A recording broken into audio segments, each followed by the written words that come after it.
Assalamualaikum warahmatullahi wabarakatuh. Pada masa itu, di kalangan Bani Israel, Qarun dikenal sebagai orang terkaya dan paling berpengaruh. Namun siapa sangka, nasab Qarun begitu dekat dengan Nabi Musa alaihissalam.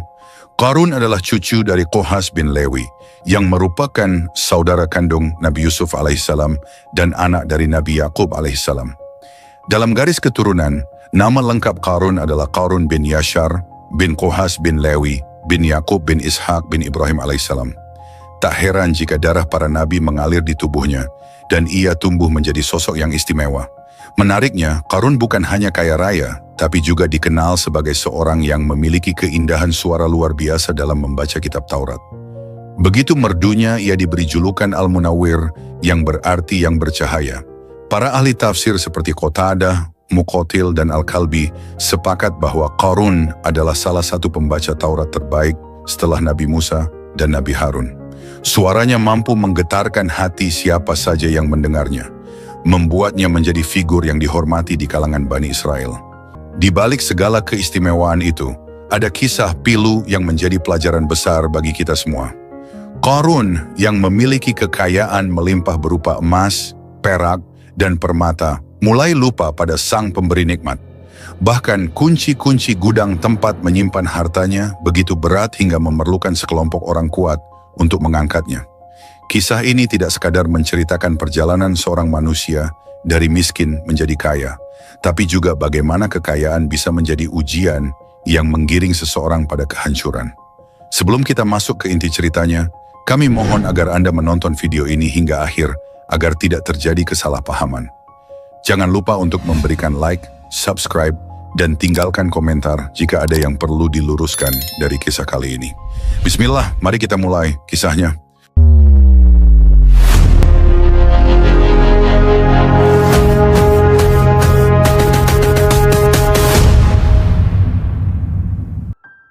Di sebuah perkampungan kecil Bani Israel, Qarun kecil tumbuh dalam kemiskinan. Rumahnya hanyalah sebuah gubuk sederhana di pinggiran desa, dengan atap yang sering bocor dan dinding yang rapuh. Ayahnya seorang pengembala, sementara ibunya pembantu di suatu rumah bangsawan yang memberinya upah untuk keperluan makan sehari-hari. Suatu sore Qarun kecil duduk di sudut rumah yang gelap, memegang perutnya yang keroncongan. Ia menggenggam tangan ibunya yang kasar akibat pekerjaan berat. "Ibu, kapan kita akan makan lagi?" tanyanya dengan suara lirih. Ibunya tersenyum lemah, meski matanya berkaca-kaca. "Kita harus bersabar, nak. Besok pagi, ibu akan mencoba berbicara kepada majikan ibu untuk meminta sia-sia makanan untuk kamu makan dan saudara-saudaramu. Jangan khawatir, Allah Subhanahu wa Ta'ala selalu memberi rezeki bagi hambanya yang bersabar." Meskipun hidup dalam kemiskinan, Qarun tumbuh menjadi anak yang rajin beribadah. Ia sering membantu ayahnya menggembala, mencuci pakaian bersama ibunya, dan selalu berdoa kepada Allah Subhanahu wa Ta'ala agar kehidupan mereka menjadi lebih baik. Kemiskinan mengajarinya nilai kerja keras, kesabaran, dan harapan. Ketika Qarun beranjak dewasa, ia dikenal memiliki suara yang indah dan kemampuan membaca kitab Taurat dengan penuh penghayatan. Suaranya yang merdu menarik perhatian Nabi Musa alaihissalam dan Nabi Harun alaihissalam, yang kemudian mengajaknya untuk belajar langsung dari mereka. "Qarun, kau memiliki bakat yang luar biasa," ujar Nabi Harun alaihissalam suatu hari. "Gunakanlah suaramu untuk menyampaikan kebenaran dan mengajak orang-orang Bani Israel kembali kepada Allah." "Aku merasa terhormat bisa belajar dari kalian berdua," jawab Qarun dengan penuh rasa syukur. Bersama Nabi Musa alaihissalam dan Nabi Harun alaihissalam, Qarun membantu berdakwah di kalangan Bani Israel.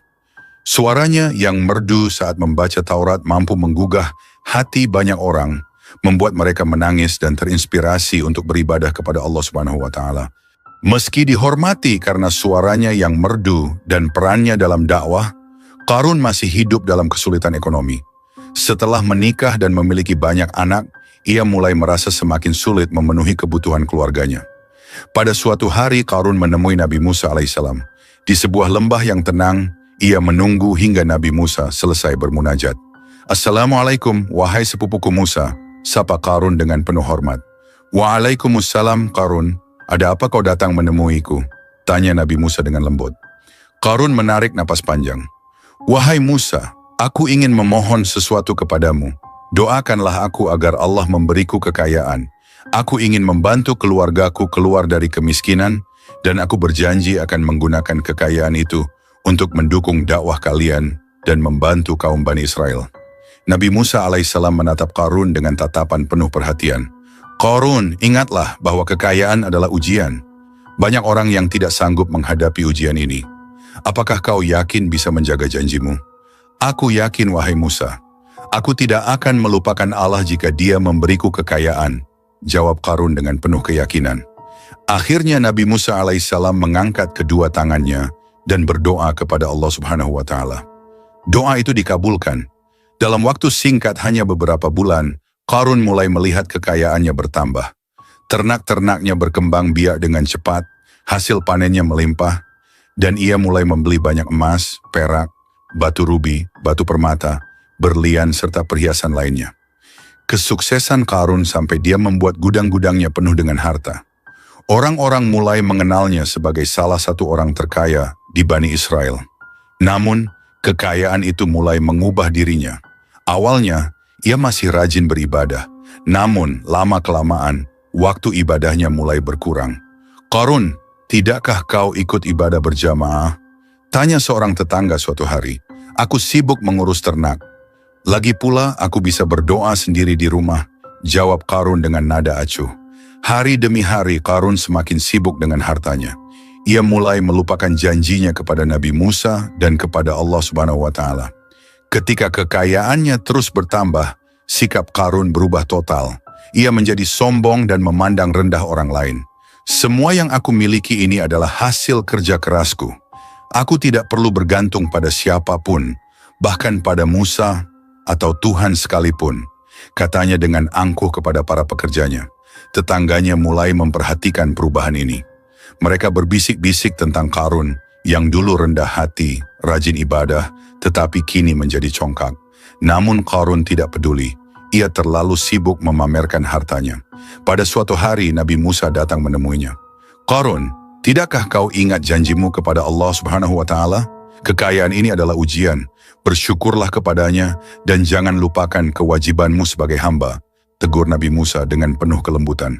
Namun Qarun hanya tertawa.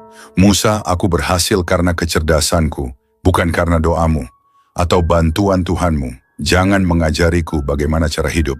Mendengar itu Nabi Musa hanya menghela napas. Semoga Allah memberikan petunjuk kepadamu, Qarun, ucapnya sebelum pergi. Harta Qarun terus bertambah, tetapi ia semakin jauh dari Allah.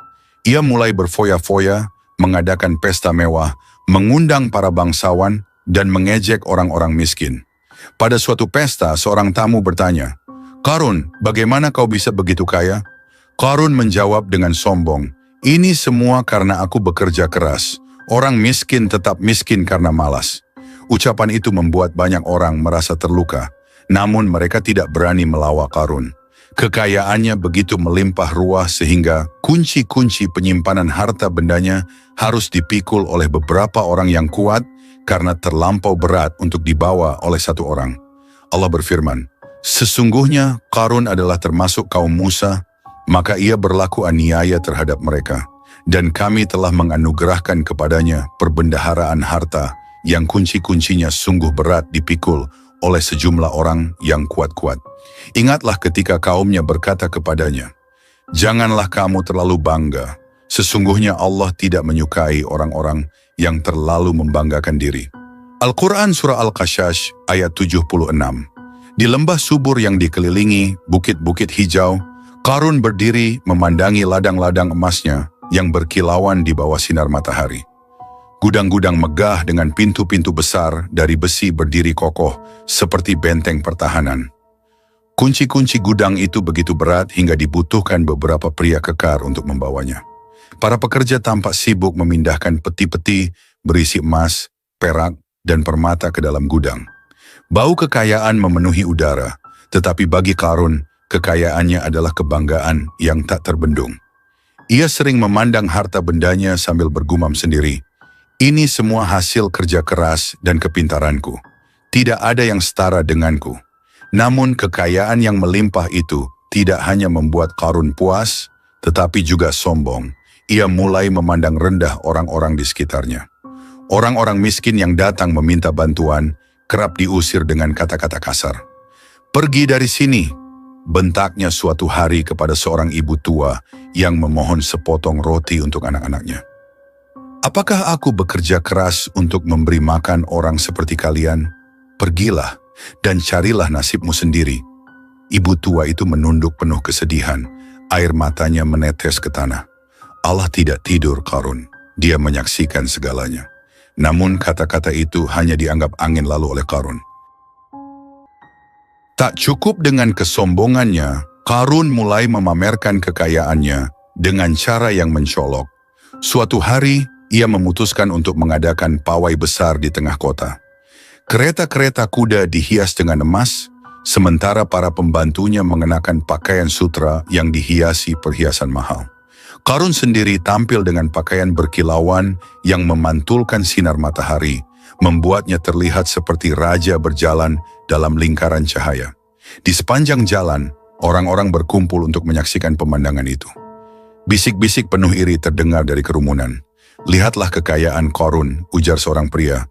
"Betapa beruntungnya dia. Andai aku memiliki setengah dari apa yang dia miliki, hidupku pasti sempurna." Namun tidak semua orang terpesona oleh pawai tersebut. Seorang lelaki tua bijak berdiri di tepi jalan, memandang pawai itu dengan wajah serius. "Kekayaan ini bukan berkat, tapi ujian," gumamnya. Bila Qarun tidak sadar, ujian ini bisa menjadi kehancurannya. Setiap malam setelah pawai, Qarun duduk di ruang pribadinya yang penuh dengan perhiasan. Ia menghitung hartanya dengan penuh kepuasan, tanpa menyadari bahwa ia semakin jauh dari rasa syukur kepada Allah Subhanahu wa Ta'ala. Di suatu pagi yang cerah, Nabi Musa alaihissalam datang kembali ke rumah Qarun. Rumah itu seperti istana dengan gerbang tinggi yang dijaga oleh para pengawal. Setelah melewati pengawasan ketat, Nabi Musa akhirnya diizinkan masuk. Qarun menyambut Nabi Musa dengan senyum sinis. "Apa yang membawamu ke sini lagi, Musa?" tanyanya sambil duduk di atas kursi emas. "Apakah kau ingin mengajarkan sesuatu tentang zakat lagi?" Nabi Musa tetap tenang. Dengan suara lembut tetapi penuh ketegasan, ia berkata, "Qarun, Allah Subhanahu wa Ta'ala telah memberimu kekayaan yang melimpah sebagai ujian, bukan untuk dibanggakan. Apakah kau tidak ingat bahwa kau adalah bagian dari kaumku? Bukankah kau seharusnya menggunakan kekayaanmu untuk membantu mereka yang membutuhkan?" Qarun tertawa keras. "Kaumku? Mereka hanyalah beban. Aku mendapatkan semua ini dengan kerja keras dan keahlianku sendiri. Mengapa aku harus berbagi dengan mereka?" Nabi Musa menatap Qarun dengan penuh iba. "Apakah kau lupa bahwa segala sesuatu datang dari Allah? Kekayaanmu hanyalah titipan. Kau diminta untuk bersyukur dan berbagi, bukan untuk bersikap sombong." Qarun berdiri, wajahnya memerah karena marah. "Cukup Musa, aku tidak butuh nasihatmu. Semua ini adalah hasil usahaku, bukan pemberian Tuhanmu." Nabi Musa menghela napas panjang. "Qarun, aku memperingatkanmu, kesombonganmu akan membawa kehancuran. Allah tidak menyukai orang-orang yang membanggakan diri dan melupakan hak orang lain." Namun, Qarun tidak peduli, ia justru mengeraskan hatinya. Dalam benaknya, ia merasa bahwa dirinya lebih pintar dan lebih hebat daripada siapapun, termasuk Nabi Musa. Allah Subhanahu wa Ta'ala berfirman, "Dan carilah pada apa yang telah dianugerahkan Allah kepadamu, kebahagiaan negeri akhirat. Dan janganlah kamu melupakan bahagianmu dari kenikmatan duniawi, dan berbuat baiklah kepada orang lain sebagaimana Allah telah berbuat baik kepadamu. Dan janganlah kamu berbuat kerusakan di muka bumi." Sesungguhnya Allah tidak menyukai orang-orang yang berbuat kerusakan. Al-Quran Surah Al-Qashash 77. Setelah Nabi Musa pergi, beberapa tetua dari kaum Bani Israel mendatangi Qarun. Mereka mencoba menasihatinya dengan cara yang lebih halus. "Qarun," ujar salah satu dari mereka, "kekayaanmu bisa menjadi jalan menuju kebahagiaan dunia dan akhirat jika kau menggunakannya dengan benar. Berbagi tidak akan membuatmu miskin. Sebaliknya, itu akan memberimu keberkahan." Namun Qarun hanya tersenyum dingin. "Kalian tidak mengerti. Kekayaan ini adalah buktiku bahwa aku lebih unggul. Aku tidak akan membuang-buang hartaku untuk orang-orang yang lemah. Tetua itu menundukkan kepala, kecewa karena Qarun tidak mendengarkan. "Semoga Allah membuka hatimu sebelum terlambat," katanya sebelum pergi. Qarun ternyata tidak dapat menerima nasihat-nasihat itu. Bahkan ia tidak mengakui bahwa segala kekayaan yang dimilikinya adalah karunia Allah Subhanahu wa Ta'ala. Allah berfirman, Qarun berkata, "Sesungguhnya aku hanya diberi harta itu karena ilmu yang ada padaku." Dan apakah ia tidak mengetahui bahwasanya Allah sungguh telah membinasakan umat-umat sebelumnya yang lebih kuat daripadanya dan lebih banyak mengumpulkan harta, dan tidaklah perlu ditanya kepada orang-orang yang berdosa itu tentang dosa-dosa mereka. Al-Quran Surah Al-Qasas ayat 78. Pada suatu malam Qarun bermimpi. Dalam mimpinya, ia melihat dirinya berdiri di tengah gurun yang tandus. Semua kekayaannya hilang, dan ia dikelilingi oleh suara-suara yang memanggil namanya dengan nada penuh amarah. "Qarun, di mana harta itu sekarang? Apa yang kau bawa untuk akhirat?" Ia terbangun dengan keringat dingin membasahi wajahnya. Tetapi, ia mengabaikan mimpi itu dan melanjutkan hidupnya yang penuh kemewahan. Dalam hatinya, ia meyakini bahwa semua itu hanyalah permainan pikirannya. Namun suara Nabi Musa terus terngiang di telinganya. "Kesombonganmu akan membawa kehancuran Qarun." Pagi itu, suasana pasar di kota Bani Israel berjalan seperti biasa. Para pedagang sibuk menawarkan barang dagangannya, sementara para pembeli tawar-menawar harga.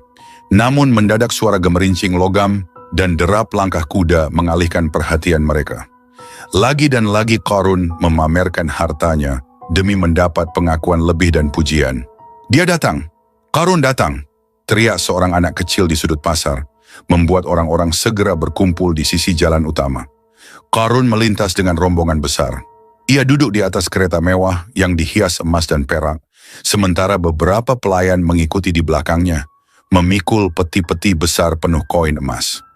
Qarun sendiri mengenakan pakaian yang terbuat dari sutra terhalus, dihiasi perhiasan berlian dan batu permata, membuatnya tampak seperti seorang raja. Rumahnya, meskipun ia bukan penguasa, lebih besar dan megah dibandingkan istana para pemimpin Bani Israel. "Lihatlah hartanya," seorang wanita muda berbisik penuh kekaguman. "Andai aku bisa memiliki 1/10 dari kekayaannya, hidupku pasti jauh lebih baik." Mereka hanya dapat menggigit jari sambil berkhayal alangkah enaknya kalau dapat hidup seperti Qarun. Allah Subhanahu wa Ta'ala berfirman, "Maka keluarlah Qarun kepada kaumnya dalam kemegahannya. Berkatalah orang-orang yang menghendaki kehidupan dunia, moga-moga kiranya kita mempunyai seperti apa yang telah diberikan kepada Qarun. Sesungguhnya ia benar-benar mempunyai keberuntungan yang besar." Al-Quran Surah Al-Qasas ayat 79. Seorang pria tua yang mendengar gumaman itu menggelengkan kepala. "Hati-hati dengan keinginanmu, nak. Kekayaan yang melimpah tanpa rasa syukur hanya akan membawa kehancuran. Tapi orang-orang yang punya ilmu pengetahuan tidak terpengaruh seperti kelompok di atas. Karena mereka mengerti bahwa harta hanyalah alat, bukan tujuan. Apalah artinya harta kekayaan yang melimpah-limpah kalau tidak ada iman dan amal saleh? Untuk itu mereka menasehati kelompok masyarakat yang terpengaruh dan berangan-angan ingin seperti Qarun. Allah berfirman, "Berkatalah orang-orang yang dianugerahi ilmu, kecelakaan yang besarlah bagimu. Pahala Allah adalah lebih baik bagi orang-orang yang beriman dan beramal saleh. Dan tidak diperoleh pahala itu kecuali oleh orang-orang yang sabar." Al-Quran Surah Al-Qasas ayat 80. Namun sebagian besar orang justru iri melihat kemewahan Qarun. Mereka tidak peduli pada peringatan pria tua itu. Bahkan beberapa orang diam-diam berharap dapat bertukar tempat dengan Qarun. Ketika rombongan Qarun berhenti di tengah pasar, ia turun dari kereta dengan langkah angkuh. "Lihatlah," serunya dengan suara lantang. "Ini semua adalah hasil kerja keras dan kecerdasanku. Aku menguasai perdagangan, aku memahami cara mengelola kekayaan. Inilah hasilnya. Apakah kalian mampu menyaingiku?" Beberapa orang di pasar saling berpandangan. Tidak ada yang berani menjawab, meskipun di hati mereka ada yang merasa marah. Namun seorang pria bernama Yasar, yang dikenal bijaksana, memberanikan diri berbicara. "Qarun," katanya dengan suara tegas, "kekayaanmu hanyalah titipan dari Allah. Bukankah lebih baik jika kau bersyukur dan membagikan sebagian hartamu kepada yang membutuhkan? Jangan sampai hartamu menjadi alasan kehancuranmu." Mata Qarun menyipit dan wajahnya berubah sinis. Titipan dari Allah, tidak ada yang memberi aku harta ini selain diriku sendiri. Kau dan orang-orang miskin sepertimu hanya iri karena kalian tidak bekerja keras.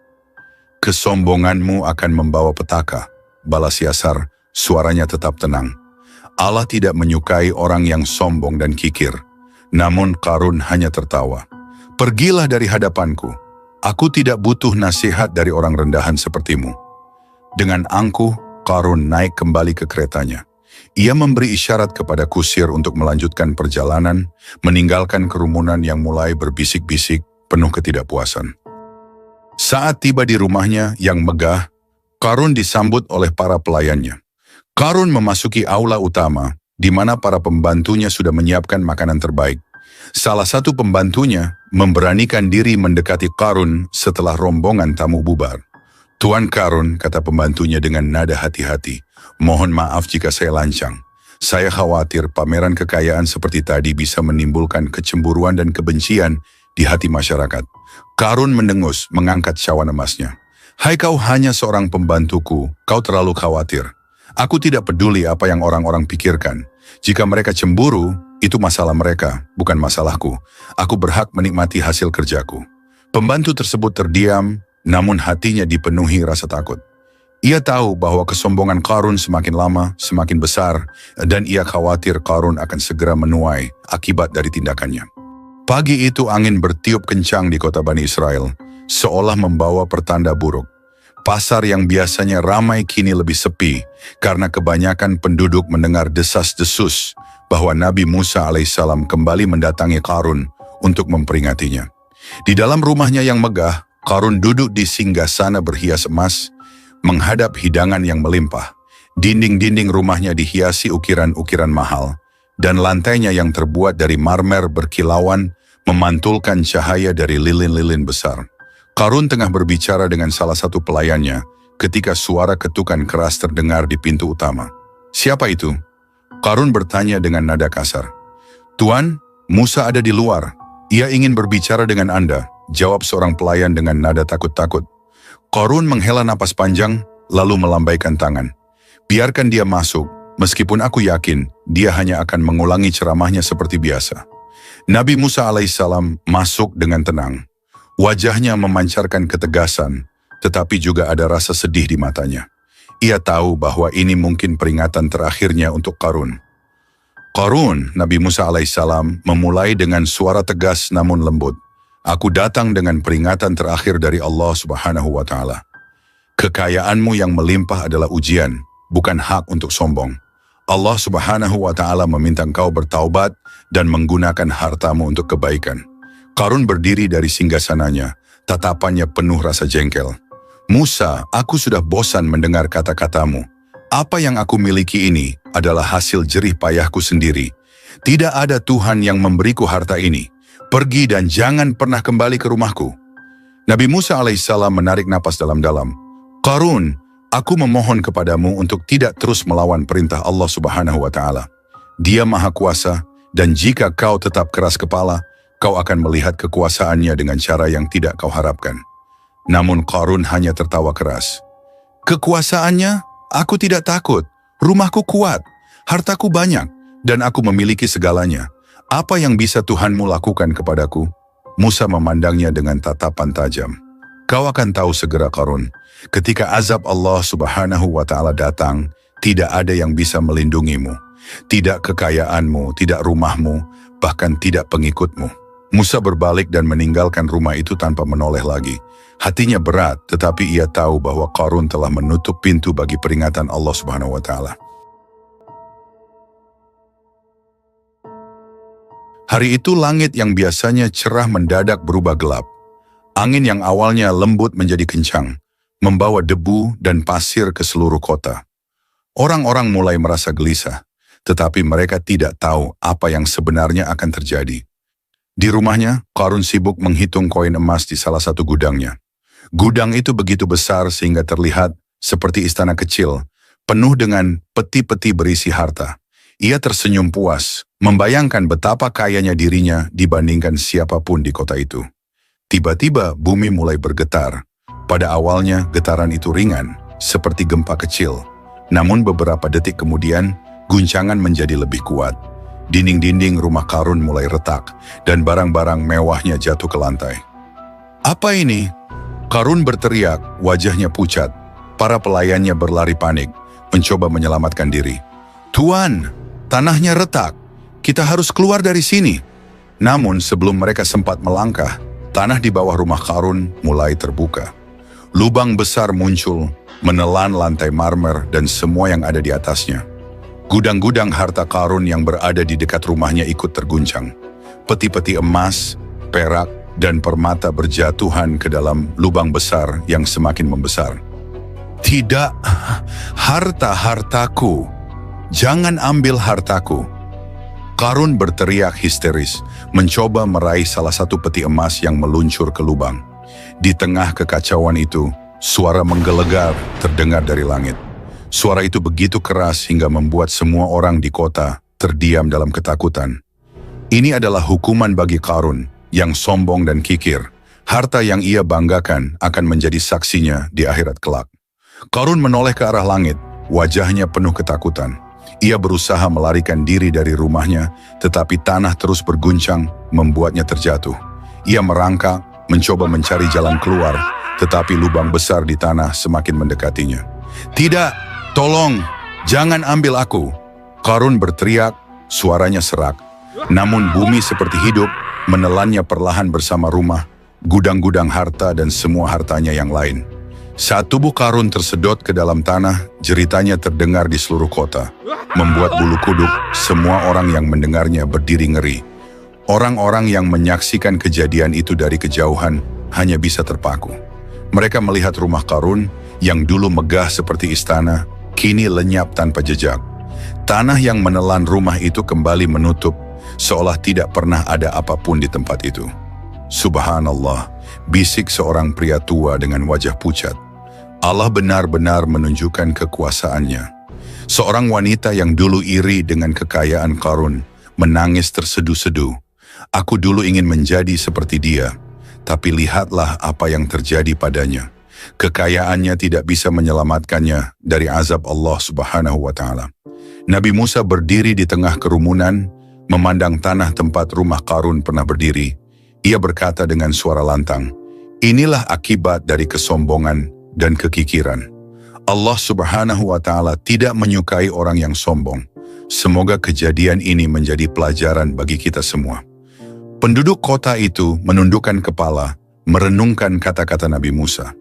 Tidak ada yang berani berbicara karena mereka tahu bahwa mereka baru saja menyaksikan salah satu bukti nyata kekuasaan Allah Subhanahu wa Ta'ala. Setelah Qarun dapat azab dari Allah Subhanahu wa Ta'ala seperti itu, segera saja golongan masyarakat yang tadinya berangan-angan ingin mendapatkan kekayaan dan kemegahan seperti Qarun mengurungkan keinginannya. Mereka sadar bahwa harta kekayaan yang melimpah-limpah bukanlah jaminan untuk selamat dari siksaan Allah Subhanahu wa Ta'ala. Hanya keridhaannya lah yang bisa menyelamatkan. Mereka juga menyadari bahwa manusia tidak dapat menafikan izin dan restu Allah Subhanahu wa Ta'ala dalam mendapatkan harta kekayaan, sebab Allah lah yang melapangkan dan menyempitkan rezeki bagi siapa yang Dia kehendaki. Kalau bukan karena lindungan Allah Subhanahu wa Ta'ala, kata mereka, tentu mereka akan ikut binasa seperti Qarun tersebut. Allah Subhanahu wa Ta'ala berfirman, "Dan jadilah orang-orang yang kemarin mencita-citakan kedudukan Qarun itu berkata, aduhai, benarlah Allah melapangkan rezeki bagi siapa yang Dia kehendaki dari hamba-hambanya dan menyempitkannya. Kalau Allah tidak melimpahkan karunia-Nya atas kita, benar-benar Dia telah membenamkan kita pula. Aduhai, benarlah, tidak beruntung orang-orang yang mengingkari nikmat Allah." Al-Quran Surah Al-Qasas ayat 82. Kisah Qarun terus diceritakan dari generasi ke generasi sebagai peringatan. Rumahnya yang megah, gudang-gudangnya yang penuh harta, dan kesombongannya yang melangit kini hanya tinggal kenangan. Penduduk kota Bani Israel belajar bahwa kekayaan adalah ujian, bukan alasan untuk sombong. Sesungguhnya Allah Maha Adil, ujar seorang ulama pada suatu hari. Dia memberikan kekayaan kepada siapa yang Dia kehendaki, tetapi Dia juga bisa mengambilnya kapan saja. Jangan pernah lupa untuk bersyukur dan menggunakan nikmat yang diberikannya untuk kebaikan. Begitulah Qarun menjadi simbol kesombongan dan akibat buruk yang menyertainya. Dimanapun namanya disebut, orang-orang akan teringat akan nasibnya yang tenggelam bersama hartanya di dalam perut bumi. Azab Allah nyata, dan siapapun yang menantangnya pasti akan merasakan akibatnya. Akhir kata, wassalamualaikum warahmatullahi wabarakatuh.